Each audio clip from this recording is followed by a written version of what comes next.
네, 여러분 안녕하세요. 전정희 소장입니다. 자, 요즘 그 신세계라든가 시내 면세점과 관련된 종목들이 엄청나게 폭등을 하고 있죠. 자, 지금 뭐 화두가 되고 있습니다. 대기업들이 신성장 동력을 얻는 겁니다. 면세점을 획득하면서. 네. 그래서 서울 시내 면세점이 한 3개, 그리고 제주 면세점 하나. 네, 요건과 관련된 부분 우리가 잘 알아봐야 되겠죠. 오늘 그래서 시내 면세점 입찰 경쟁권에 대해서 알아보고, 자, 어떤 쪽이 좀 연관이 있는가? 네, 이런 부분도 같이 알아보겠습니다.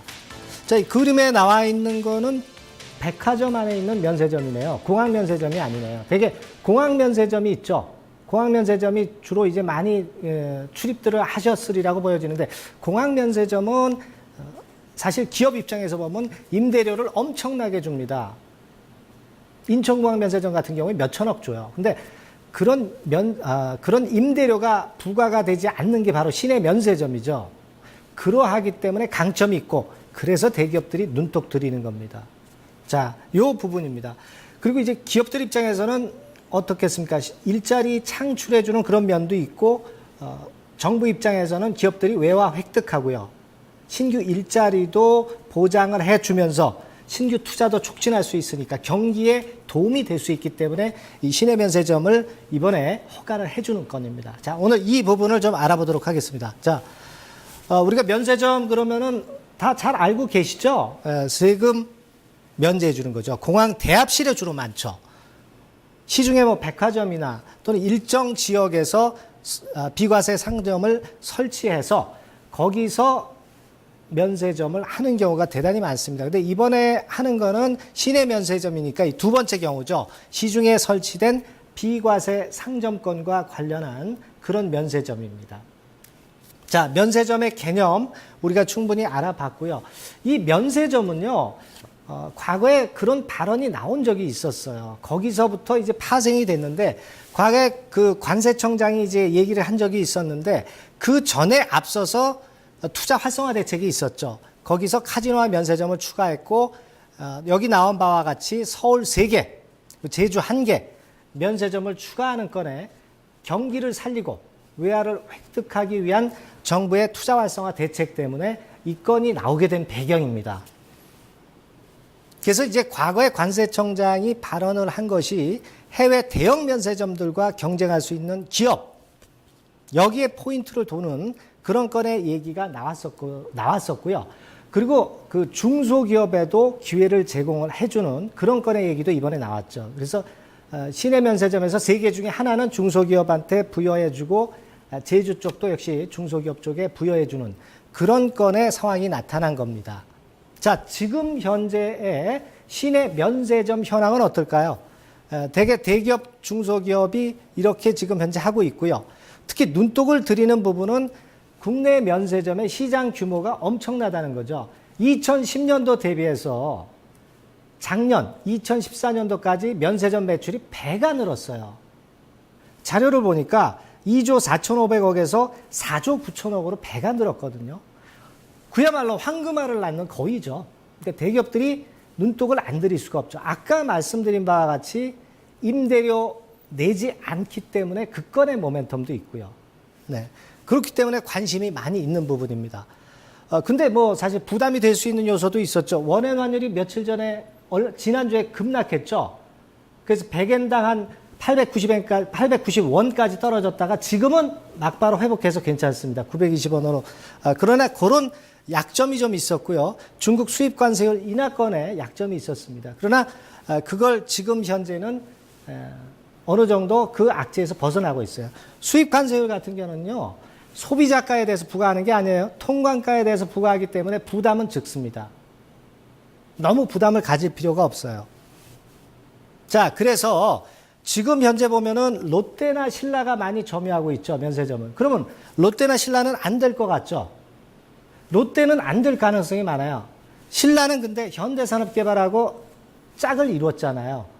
그러니까 면피를 하면서 될 가능성도 있습니다. 그런 부분들 살펴볼 필요가 있겠고요.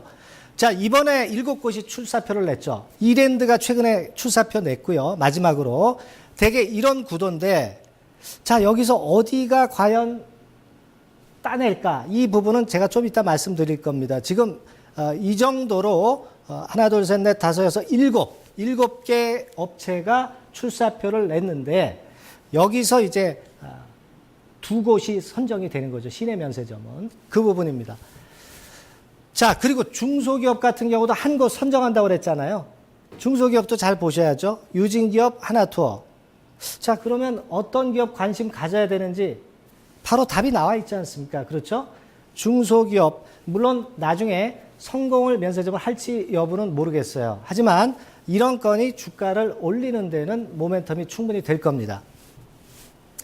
자, 그렇다면 심사 기준은 우리가 알아봐야죠. 굉장히 복잡하게 돼 있어요. 복잡하게 돼 있는데 제가 한마디로 요약드리면은 기업 자체를 보겠다는 거예요. 그리고 장소, 그런 것들 보겠다는 겁니다. 그리고 상생 정도라든가 이런 부분들을 심사를 하겠다는 겁니다. 이런 것들이 이제 심사 기준인데 6월 1일 날 입찰이 마감이 되죠. 그리고 7월 중에 선정이 되게 돼 있습니다. 네. 자, 그런 부분인데요. 자, 이 그림이 조금 이제 딴 데로 갔네요. 네. 그래서 지금 현재 이런 부분들이고요. 심사 기준까지 우리가 봤고요. 평가 기준은 요약을 해보면 평가 기준, 제가 지금 말씀드린 건 여러 건에 의거해서 점수가 나오게 돼 있죠. 근데 제가 볼 때는 입지 선정이라든가 이런 것들이 굉장히 중요하다고 볼 수가 있겠고요. 입지 현황에 대한 부분을 한번 보시면은, 지금 슬라이드로 보시면은 입지 현황 쭉 나와 있죠? 네. 자, 여기 평가표까지 나와 있고요. 네. 면세점 선정 평가 기준 제가 말씀드렸습니다. 네. 자, 여기가 이제 입찰 기준이죠. 입찰지가 나와 있고요. 대개 여기서 볼 때는 어느 쪽에 입지를 선정했느냐에 따라서 선정되는 여부가 결정이 되는데, 제가 볼 땐 입지로 볼 때는 대개 롯데나 현대 백화점 쪽이나 또는 이제 신라 쪽이나 또는 한 군데 더 있죠. 현대산업개발, 예, 신세계, 이런 쪽이 가능성이 있다라고 봐야 되겠고요. 어느 지역을 선정하고 얼마나 넓고 쾌적하느냐, 교통이 얼마나 편리하느냐, 이것이 크게 좌우할 것이고 기업 브랜드가 중요하다고 봐야 됩니다. 자, 그렇다고 한다면 제가 판단을 할 때는요, 3강 정도로 되게 축약이 되리라고 보여져요. 왜 그러냐면 롯데 같은 경우는 6개 시내 면세점 가운데 3개를 이미 갖고 있거든요. 그래서 허가 내주기 어렵습니다.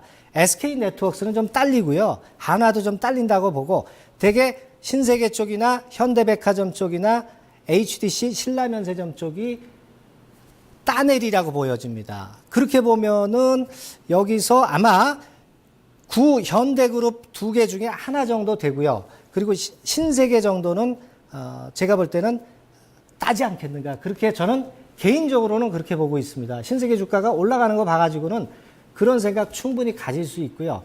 그러니까 거기에 포인트를 한번 두셔보시는 것이 필요하지 않겠나, 이렇게 보여지고요. 자, 중소기업 같은 경우는 어떻게 보셔야 되겠어요? 대개 유진기업하고 하나투어 정도, 요 정도를 볼 수 있고요. 여행사 쪽에 하나투어 말고 모두투어가 있죠. 모두투어는 아까 현대 쪽하고 손을 잡았어요. 그렇기 때문에 모두투어도 주가가 좀 움직일 소지가 좀 있지 않겠나, 그렇게 볼 수 있다라고 저는 봅니다. 그래서 되게 그렇다면은 윤곽이 나오잖아요. 윤곽이 나오죠. 어떤 기업을 투자해야 될지 윤곽이 나올 겁니다. 그리고 제가 말씀드리고 싶은 부분은 신세계나 현대백화점 같은 경우 많이 치고 올라갔죠. 2, 3일째 지금 치고 올라갔기 때문에 좀 추격해서 매수하시기보다는 6월 1일 날 입찰이 마감이니까 아직 주가가 흔들리고 올라가고 뭐 그런 시간이 남아 있어요. 그러니까 너무 성급히 가지 마시고 좀 눌림목 공략을 좀 해 보셔도 충분히 가능하다, 그렇게 보겠습니다. 네. 자, 다음 시간에 뵙겠습니다. 네.